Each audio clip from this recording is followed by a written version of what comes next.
I thought I will again go through this because I thought when the epiphany of that discovery of that by divine uh, insight, it was wonderful to recognize that. So I thought everybody should. First and foremost, everything about Indian so-called mythology, Puranas are one, its history. Okay. Another thing is there is a lot of metaphor, simile, and all that just to make the symbolism significant. So, with that understanding, let's understand this character of Ravana.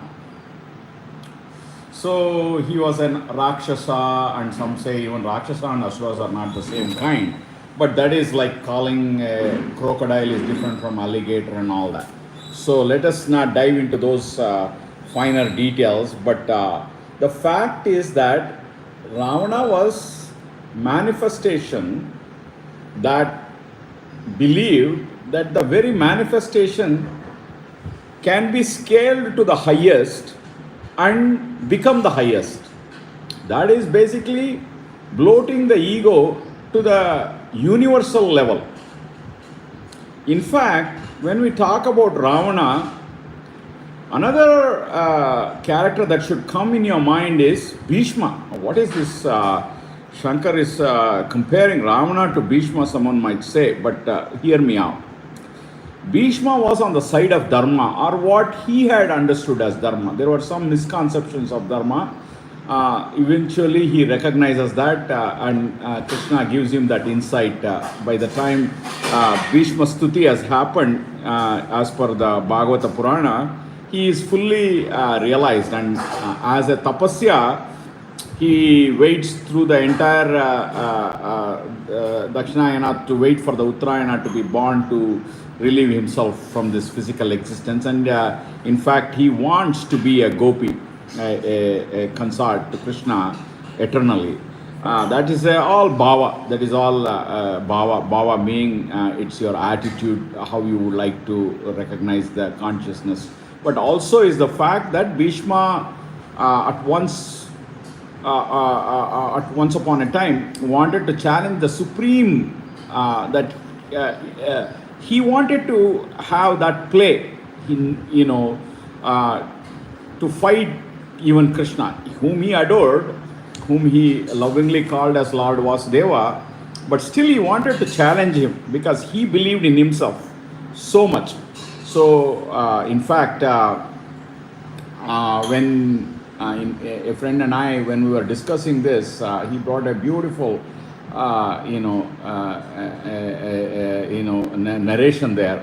Like maybe he might have heard it in Pujya Bhaishri's Satsanga or however, but it was beautifully recollected that how one arrow of Bhishma simply threw the chariot of Krishna, Arjuna, and Krishna's chariot has got Anjaneya, who is nothing but representation of Shiva, and Shiva is always with Shakti. So the entire cosmic union itself was thrown in peril, and to which Krishna has to step out and says that I don't need any weapons, I can handle you with even a wheel. Thereby I still live up to the promise that I will not officially take up any weapon.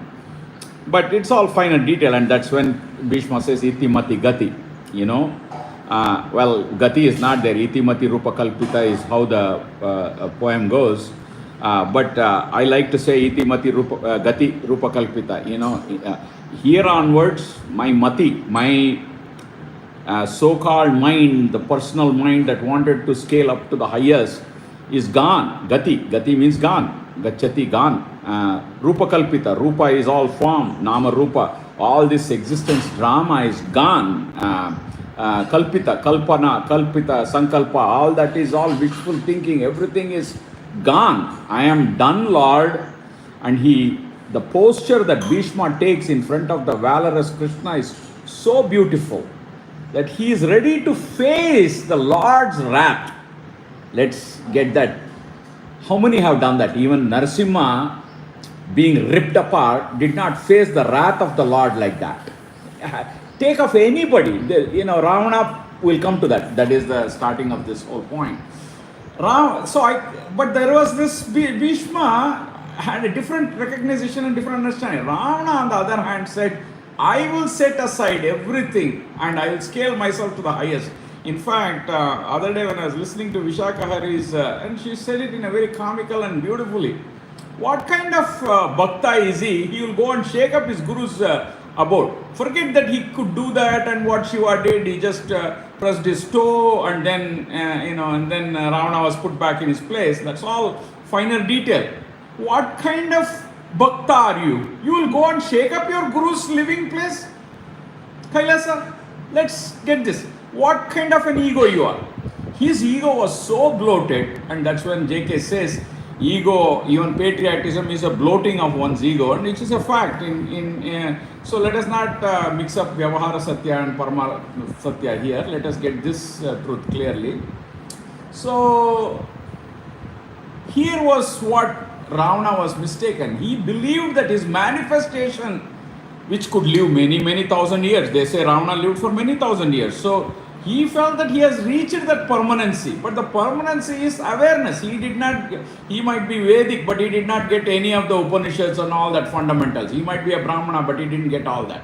He had a single focused devotion, which he had focused his mind. I mean, in modern day, we see so many brains like that. He could focus his mind and invent beautiful things. All the Saptaswaras are attributed to Ravana, I believe, or even the Veena, the instrument is attributed to Ravana. But all that is, a manifestation that is playing. Who is playing this game of manifestation? He forgets that.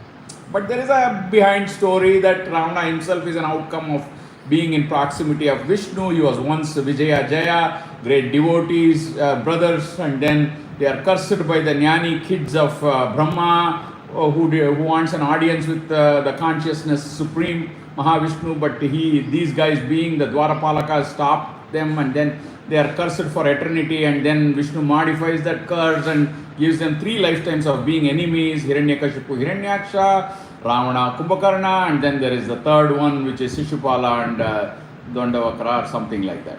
So those are all symbolism. Let us leave all that aside, why they could scale themselves to that highest level to fight the Lord. But the fact is that Ravana did not understand one iota of Upanishad. Because if he had understood Upanishad, he would have understood there is only one consciousness. He did not get Advaita, even like an average Joe, like you and I. We got at least some understanding of Advaita. He didn't get Advaita.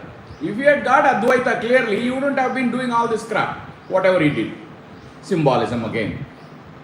So I hope, I've told this many times, but people are enamored by his, valor and all that. That is all symbolism. Don't get trapped in all that. Get the fundamentals clearly. Arunachalasu, Arunachalasu, Arunachalasu, Arunachalasu. Okay. With that.